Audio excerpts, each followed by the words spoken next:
Let me tell you something that might sting a little, but it'll wake you up. You are not lazy because you lack talent. You're lazy because you've allowed the wrong patterns to run your life. And here's the truth. Any pattern that's been created can be destroyed and rebuilt. Laziness is not a personality trait. It's a loop, a habit loop of comfort, hesitation, and distraction. You wake up, you feel tired. You scroll, you delay, and before you know it, another day's gone. And if you let that happen long enough, it starts defining your life. But you are not meant to live in survival mode. You are built for purpose, not passivity. Now, here's what most people don't understand. Energy doesn't come from energy drinks or motivation videos. It comes from purpose. You move faster when what you're chasing means something to you. Emotion creates motion. The reason you're still stuck is because you haven't tied your actions to something that sets your soul on fire. You haven't connected your daily tasks to a future that excites you. The next thing is this. Your standards are silently deciding your fate. If you accept excuses, if you let yourself skip the workout, if you keep saying, I'll start tomorrow, then tomorrow becomes next week, and next week becomes next year. Raise your standard. Make laziness unacceptable. Tell yourself, this is no longer who I am. But here's the trap. You can have all the fire in the world, but if your environment is built to distract you, you're going to lose. Your phone, your room, your friends, your social media, these things shape your energy. They either pull you toward growth or numb you into delay. Want to kill laziness? Start by mastering your space. Surround yourself with drive, not distractions. Now let's talk about discipline. Everyone talks about motivation, but that's not what gets you results. Motivation comes and goes. Discipline is built through repetition. Do it when you don't feel like it. Do it when no one's clapping. That's where your new identity's formed. The person you admire, the one who gets things done, they're not more gifted than you. They're just more consistent. And this is the final shift. Start living for your future self, not your current mood. The person you want to become, the stronger, sharper, more alive version of you, is begging you to show up today. Not perfectly, just consistently. When you start acting like the future version of yourself, laziness can't survive. You stop choosing what's easy and start choosing what builds you. So let me ask you now, how much longer are you going to let the old version of you make decisions for your life? The comfort zone feels good in the moment, but is quietly stealing your potential. This is the moment you draw the line. You kill laziness by starving it. You take control of your life by deciding that from this moment on, you move, you rise, you take back your time, your focus, and your power. Because nothing changes until you do. You've probably told yourself at some point, I'm just lazy, as if laziness is some fixed part of your identity. But here's what most people don't understand. It's not who you are, it's what you've repeated. Laziness isn't a flaw in your character, it's a deeply ingrained pattern. And the more you reinforce that pattern through behavior, the more it becomes part of your automatic identity. But if something can be trained into you, it can also be trained out. That's the starting point of change. Because if you believe laziness is who you are, you'll never try to fight it. But if you realize it's just a habit loop, a pattern, you can break it. You can dismantle it and rebuild something stronger in its place. Every habit, every behavior, and every reaction in your life is rooted in repetition. The first time you skip a task, procrastinate on a decision, or scroll instead of showing up, your brain takes note. It feels a little guilty at first, maybe a little anxious, but it also feels comfort, and that comfort becomes familiar.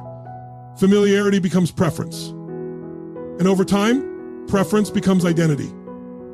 You've trained your nervous system to choose comfort over progress. That's all laziness is. A system of shortcuts and mental rehearsals your brain clings to because it's easier than effort. This isn't about shame or judgment, it's about awareness. You didn't consciously choose to become lazy. It wasn't one decision, it was a series of small decisions that went unnoticed. A few extra minutes in bed, one more episode, putting off the workout until tomorrow. And over time, those micro decisions built a macro reality. They created the version of you that now feels stuck, tired, unmotivated. But that version of you is not final. It's just rehearsed. What you rehearse, you reinforce. So if you want to change your reality, you have to interrupt the rehearsals. You have to start rewiring your brain to seek progress instead of avoiding pain. That means you must become hyper-aware of your patterns, not in a vague way, but in a detailed, precise way. When do you procrastinate most? What triggers it? What time of day? What's your body language like when you're putting things off? Laziness thrives in unconscious repetition. The moment you shine a spotlight on it, you strip it of its power. Now here's where science backs this up. Your brain has a reward system that craves dopamine, the chemical that gives you a sense of pleasure and satisfaction. The problem is, quick hits like scrolling, junk food, or endless entertainment flood your brain with dopamine with little effort. So your brain gets addicted to easy wins.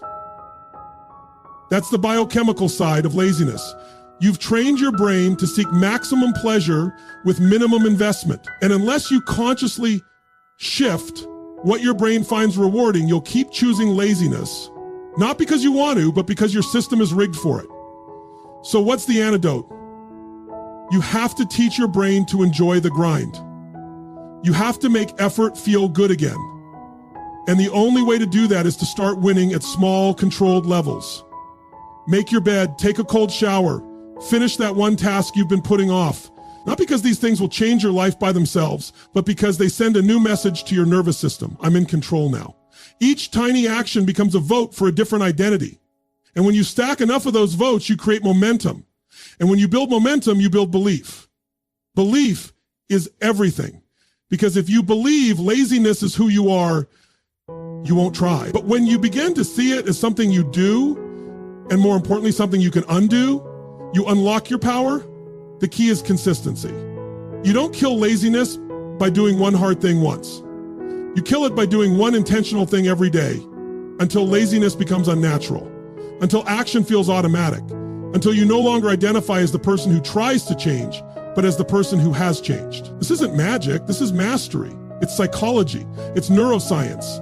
And it's the brutal honesty of taking responsibility for the patterns you've allowed and deciding to rewrite them. You don't need a miracle. You need to interrupt the pattern. You need to break the cycle and replace it with something real, something lasting, something rooted in self-respect. Because once you do that, you stop negotiating with your potential. You stop making room for excuses, and you start building a life that moves, a life that creates, a life that proves. Every single day,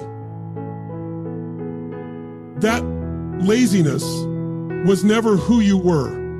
It was just a pattern you forgot to challenge. People think they need more motivation to get moving. They wait for it like it's supposed to fall from the sky, hoping one morning they'll wake up bursting with energy, ready to conquer everything on their list. But that moment rarely comes. And when it does, it doesn't last. Why? Because motivation isn't what truly moves people. Emotion does. The depth of emotion you attach to something is what gives it power. And if your goals are just logical and not emotional, you'll never feel the pull strong enough to override laziness. You don't act based on what's smart. You act based on what you feel. That's the truth about human behavior. You know you should work out. You know you should study. You know you should start the business, wake up earlier, stop procrastinating.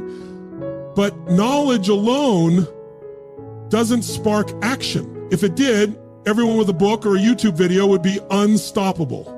The real difference lies in emotional leverage. If there's no urgency, no passion, no personal meaning behind a task, your brain doesn't prioritize it. That's why most people stay stuck. They know what to do, but they don't feel why they must do it. The mind is driven by the desire to avoid pain and gain pleasure. And here's where most people fall into a trap. They unconsciously associate more pain to taking action than staying still. Working out feels hard, waking up early feels uncomfortable, taking a risk feels scary. So they delay. They choose comfort now and pain later. But that decision is based on short-term emotion, not long-term outcome. And that's the exact mindset laziness feeds on. It whispers, you can do it later, because later doesn't hurt. Not yet. To flip the script, you have to rewire what your brain links pain and pleasure to. That means you must learn to emotionally anchor pleasure to discipline and massive pain to inaction. You've got to look at what staying lazy actually costs you, not just in productivity, but in your confidence, your self-respect, your goals, your future. Because when you emotionally connect to that loss, when you really feel it, not just think it, but feel it in your gut, something shifts. The pain of staying the same becomes greater than the pain of change. That's when laziness dies, because your brain no longer sees action as something to avoid. It sees it as a necessity. Emotion creates urgency. If you've ever had a moment in your life when you were on fire, when you didn't wait, you didn't think twice, you just moved, it was because something stirred your emotions. Maybe it was desperation. Maybe it was inspiration. Maybe someone told you you couldn't do it and you had to prove them wrong. Whatever it was, it activated something deeper than logic. It activated your drive, and that drive came from emotion, not thought. You can't fight laziness with logic. You fight it by feeling something powerful enough to override the excuses. You have to tie your actions to something bigger than the task itself. You're not just going to the gym, you're proving to yourself that you don't quit on your health. You're not just studying, you're building the future no one else will hand you. You're not just getting up early, you're showing your younger self that you respect their dreams. When your reason is emotional, your movement becomes automatic. You no longer negotiate with yourself because your heart is louder than your mind. But let's be clear, this isn't about being emotional all the time. It's about using emotion strategically. Create rituals that remind you of what's at stake. Look at your goals daily. Visualize the pain of staying stuck and the power of rising. Watch your language, because your words shape your emotional state. Don't say, I have to. Say, I get to. Say, this matters. Say, this changes everything. You're not trying to convince your brain, you're trying to activate it. Because once you attach meaning to movement, your energy shifts. Laziness can't survive in the presence of purpose. Not when the fire inside you is greater than the resistance around you. The people who get the most done, who move with intensity, aren't superhuman. They've just tied their actions to a story that lights them up. They don't rely on motivation. They rely on emotion. They've learned that when you feel it, you'll fight for it. When you own it emotionally, your body follows. So the next time you're stuck, don't ask for more motivation. Ask, what am I not feeling yet? What emotion have I failed to connect to this goal? Because once you find that emotion, once you attach deep personal meaning to the action in front of you, your body will start to move. And laziness will no longer be an option. Your life is a direct reflection of what you've decided to tolerate. That's a hard truth, but it's the truth. The standard you hold for yourself determines the behavior you allow. And that standard becomes the invisible script running your day-to-day decisions. If your standard is low, you'll let laziness creep in, and it won't feel wrong. It'll feel normal. And the moment laziness feels normal, you stop fighting it. You make peace with your own underperformance. You justify it. You say things like, I'm just tired, or I'll start tomorrow, or at least I'm doing something. Not realizing those phrases are killing your potential one compromise at a time. High achievers don't have more time. They don't have some magical energy source. What they have is a higher standard, a different level of what they accept from themselves. It's not about being perfect, it's about being consistent with what matters. And that consistency comes from deciding what is and isn't acceptable for your life. Laziness doesn't stand a chance when your identity won't tolerate it. People say they want to change, but deep down, they haven't raised the bar. They still allow too much wiggle room. They're still negotiating with themselves every morning. They still entertain the idea that effort is optional. But here's the thing. If you leave the door open for laziness, even a crack, It will walk in and take over because laziness loves comfort. And comfort is seductive when your standards are weak. You have to slam that door shut. You have to decide that certain behaviors are no longer welcome in your life, not because you're trying to be someone else, but because you're finally choosing to become the version of yourself you were meant to be. Raising your standards isn't just about working harder. It's about expecting more from yourself in the areas that matter. It's about deciding that excuses no longer belong in your vocabulary. That quitting halfway isn't a personality trait, it's a temporary habit you're done with. That showing up late, skipping workouts, procrastinating on important goals, all those things aren't you anymore. They don't match your identity. And once they don't match your identity, your brain starts rejecting them automatically. That's where change gets real. You see, behavior follows identity. If your identity says, I'm someone who finishes what I start, you'll push through the resistance. If your identity says, I'm someone who lives with discipline, you won't wait to feel ready, you'll move anyway. But if your identity says, I'm someone who struggles with motivation, or I'm just a procrastinator, you'll live up to that version of yourself without even thinking. The only way to upgrade your life is to upgrade the standards that shape that identity. Most people set goals, but they don't raise standards. That's why they fail. A goal without a standard is just a wish. You might want to get fit, build a business, wake up early, be more focused, but if your standard still allows you to hit snooze, scroll for hours, eat poorly, and avoid discomfort, then the goal means nothing. You haven't made a decision. You've made a hope. And hope without discipline is dead on arrival. So how do you raise your standard? It starts by deciding what's no longer acceptable in your life. You draw a line. You say, this version of me dies here. Not in a dramatic way, but in a real, non-negotiable way. And then you reinforce that new standard every day through behavior. It doesn't have to be massive. You don't have to transform overnight. But every time you act in alignment with the new standard, even in small ways, you send a powerful message to your brain. This is who I am now. Change doesn't stick when it's fueled by pressure. It sticks when it's aligned with identity. And the fastest way to reshape identity is to commit to a higher standard and live it over and over until your nervous system gets the message. You don't have to fight laziness every day if you simply stop giving it a place to live. You stop giving it oxygen. You stop feeding it with exceptions and justifications. You don't need more time. You need fewer excuses. When your standard becomes, I don't tolerate laziness, something shifts. Your actions catch up. Your energy rises. Your confidence builds. You don't need someone to hold you accountable. You become accountable to yourself. And that kind of ownership, that level of personal integrity, is where laziness dies and leadership begins. Most people blame themselves for being lazy, not realizing that their environment is silently scripting their actions. Your surroundings shape your energy, your focus, your drive, even your decisions. Whether you like it or not, you are constantly being influenced by what you see, what you hear, who you're around, and what you allow into your space. Laziness doesn't always come from a lack of will. It often comes from an environment that encourages inactivity and rewards comfort. If your environment is built to distract, you will be distracted. If it's designed for comfort, you'll default to ease. And over time, you start thinking the problem is you, when really, you've been fighting against the current the entire time.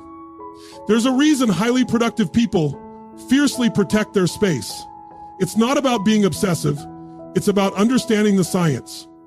Your brain is constantly scanning your environment for cues, signals, and patterns. If every time you sit at your desk, you open a new tab to scroll, or you keep your phone within arm's reach, you're training your brain to associate that space with avoidance, not action. If your room is cluttered, if your notifications are always on, if your workspace is shared with entertainment, your focus never stands a chance. You're not failing. You're trying to focus in a place designed for distraction. Think about this. The average person checks their phone over 100 times a day, not because they want to, but because their environment allows it. The phone's within reach. The apps are engineered to pull attention. The lighting, the sounds, the vibration, they all send a signal. Interrupt yourself now. And then we wonder why we can't concentrate. Your environment is either setting you up for success or sabotaging your momentum. There is no neutral ground. The background matters more than people think. What you surround yourself with becomes what you settle into. If you want to kill laziness, one of the fastest ways is to redesign the space around you. You don't need a new house. You need new boundaries. Rearrange your workspace. Remove visual clutter. Keep your phone in another room during focused work. Put your workout clothes where you can see them. Set up your kitchen for healthy choices. Make your environment reflect the behavior you want, not the behavior you're trying to escape. Because every time you change your space, you change what your brain expects. And expectation drives behavior more than discipline ever will. The same goes for people. Your circle is part of your environment too. Spend enough time around people who normalize procrastination, laziness, and excuse making, and you'll start calling it balance instead of calling it out. But surround yourself with people who live with urgency, who are always evolving, who challenge you, and suddenly your own pace speeds up. You grow by association. If your environment doesn't challenge you, it will sedate you. And sedated people don't build powerful lives, they survive through them. You also have to watch your digital environment. What you watch, what you follow, what you scroll through, it all programs your subconscious. You might think you're just being entertained, but your brain is being trained. If you're constantly consuming content that promotes comfort, indulgence, and instant gratification, guess what you'll crave? That exact same thing. And when it's time to push yourself, your body resists. It's not a willpower problem, it's an input problem. Garbage in, garbage out. Redesigning your environment doesn't mean stripping all joy from your life. It means creating intentional contrast. A place for focus, a space for rest, a setup for momentum. It means thinking ahead. If you know that sitting on the couch at 6 p.m. will lead to 3 hours of TV, then don't go near the couch until after your workout. If you know that your mornings are chaotic, then prep the night before. Create friction around the habits you want to break. Make laziness inconvenient. Make discipline convenient. When success is easier than failure, you'll win more often. The truth is, people don't rise to the level of their goals. They fall to the level of their systems. And your environment is the foundation of that system. You can have all the ambition in the world, but if you live in chaos, if you're surrounded by distractions, if your world is built to comfort you instead of grow you, then laziness will always win. You don't overcome laziness by fighting it in your mind alone. You beat it by building an environment where action becomes the default, where doing the hard thing is just what happens next. Because once your environment supports your purpose, you don't have to push as hard. You start flowing instead of forcing. You stop dragging yourself to act, and you start being pulled forward by the space you created. That's when change becomes automatic. That's when laziness dies quietly, not because you overpowered it, but because you outgrew it. Laziness doesn't get defeated by motivation, it gets defeated by repetition. Too many people wait to feel ready before they act, but that's not how the human mind is designed to function at its best. If you only take action when you feel like it, you'll stay stuck in a cycle of inconsistency and guilt. You'll keep starting and stopping. You'll have short bursts of effort followed by long stretches of delay. The secret isn't about feeling inspired all the time. The real secret is showing up whether you feel like it or not until that action becomes a part of who you are. Discipline is not some superpower reserved for the few.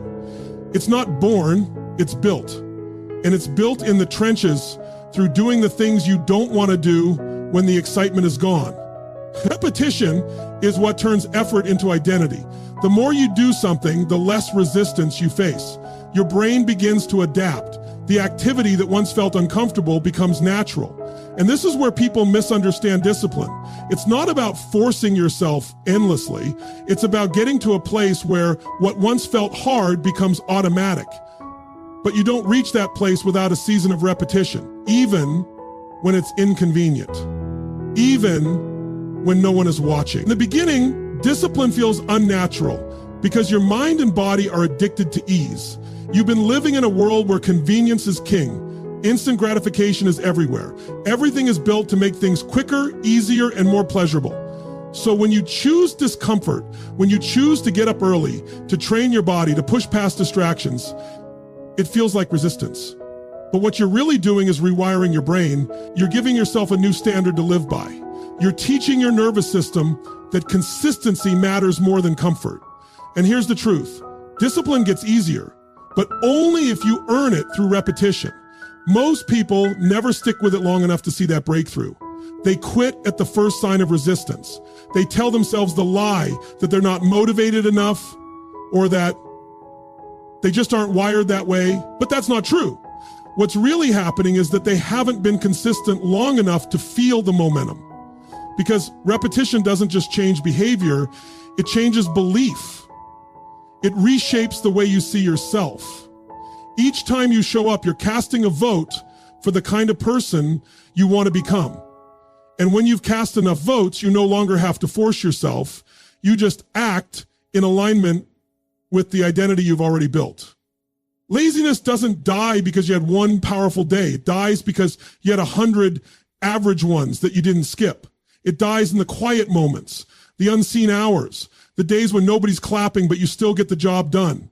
The grind is not glamorous, but it's sacred. It's where the gap between who you are and who you could be gets closed, little by little, brick by brick. And if you want a life that rises above mediocrity, you've got to be willing to do ordinary things with extraordinary consistency.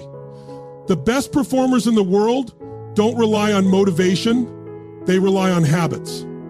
They don't decide each day whether they're going to act. They've already decided once, and now they're just honoring that decision over and over again. They've built systems that support their mission. And here's the good news. You can do that too.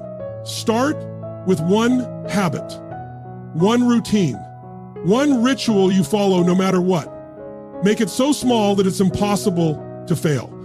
Then repeat it until your brain no longer sees it as optional. It becomes your new normal. You don't need to be perfect, you just need to be consistent. Because consistency compounds. Small wins stack up. They become the foundation of something massive. And the truth is, it's not the big, bold moves that change your life. It's the quiet daily disciplines you think no one notices. But you notice. Your confidence notices. Your momentum notices. And eventually, so does the world. Repetition is the great equalizer. It doesn't care where you came from. It doesn't care how you feel today. It only rewards one thing: action. And the more you act, the stronger you become, not just physically, but mentally, emotionally, and spiritually. Discipline is forged through fire, and repetition is the flame. So if you want to kill laziness, stop waiting to feel ready. Stop hoping for motivation to save you. Just show up again and again and again until the world no longer sees you as someone trying to change, but as someone who already has. One of the greatest traps people fall into is letting their current emotions dictate their actions. They make decisions based on how they feel right now instead of who they want to become. That's where laziness wins, when you live according to the moment, not according to your mission. Because the truth is, the person you are today is not always going to feel like doing the hard things. But the person you want to become, they already live on the other side of discipline. The challenge is bridging that gap, acting from the mindset of your future identity instead of your current emotions. Right now, your brain is wired for comfort. It wants safety. It wants ease. It wants to avoid anything that feels uncertain, uncomfortable, or difficult.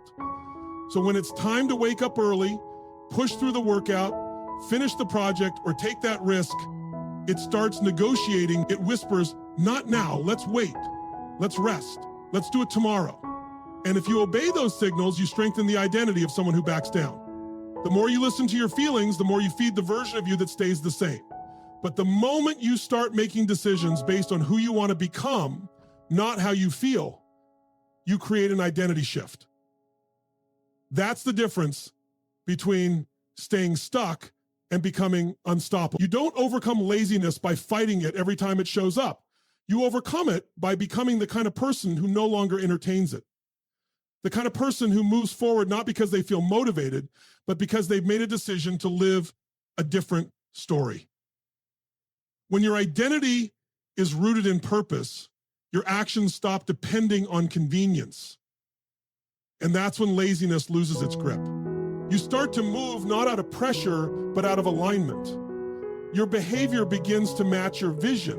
The reason most people stay trapped in laziness isn't because they're weak.